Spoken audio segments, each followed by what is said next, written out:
5 మాసాల క్రితం గుంటూరు జిల్లా తురకపాలెం గ్రామంలో వరుసగా 40 మిస్టరీ మరణాలు సంభవించాయి.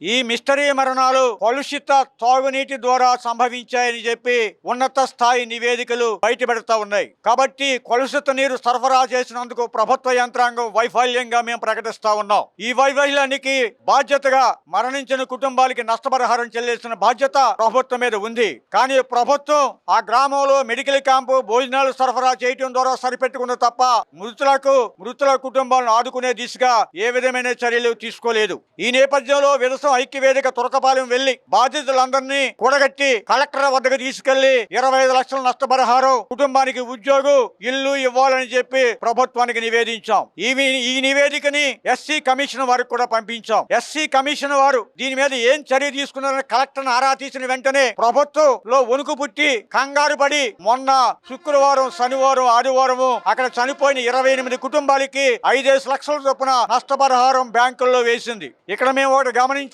ఇదే ప్రభుత్వం తిరుపతి తొక్కిసలాటలో మరణించిన వారికి 25 లక్షలు ఇచ్చింది. ఏనుగు దాడిలో మరణించిన వారికి 10 లక్షలు ఇచ్చింది. ఫార్మాసిటీలో చనిపోయిన వారికి 50 లక్షలు ఇచ్చింది. కానీ తురకపాలెంలో చనిపోయిన వారు దళితులని చులకన భావంతో 5 లక్షలు ప్రకటించింది. ఇది పూర్తిగా వివక్ష అని చెప్పి మేము ప్రకటిస్తా ఉన్నాం. కాబట్టి ప్రభుత్వం వెంటనే తనపై చెల్లించినటువంటి 5 లక్షల నష్టపరిహారాన్ని 25 లక్షలు పెంచాలని డిమాండ్ చేస్తా ఉన్నాం. ఇక రెండవది, అక్కడ సంభవించిన మరణాలకి అధికారుల నిర్లక్ష్యం కారణం. దీని మీద నిజానిజాలు తేలాలి అంటే సిట్టింగ్ న్యాయమూర్తి చేత విచారణ జరిపించాలి. ఎవరైతే బాధ్యత వహించాల్సిన వాళ్ళు ఉన్నారో, ఎవరైతే నిర్లక్ష్య అధికారులు ఉన్నారో వారి మీద ప్రభుత్వం చర్యలు తీసుకోవాలి. మూడవది, ఈ చెక్కులు పంపిణీ సందర్భంగా ఆ నియోజకవర్గం ఎస్సీ రిజర్వ్ నియోజకవర్గం ఆ ఎమ్మెల్యే గారు దళిత సంఘాలని చులకనగా తోలనాడారు. ఇది తప్పు. ఈవేళ గవాయిని కూడా తోలనాడేటువంటి ఈ సమాజంలో మీరు ఎమ్మెల్యేగా సంఘాలను ఇలా తోలనాటం అవమానకరం. మీరే ఇలా మాట్లాడితే బయట వారు మరింత మన మీద దాడి చేస్తారు. కాబట్టి ఎమ్మెల్యే ఆంజనేయులు గారు, మీరు మాట్లాడింది తప్పు.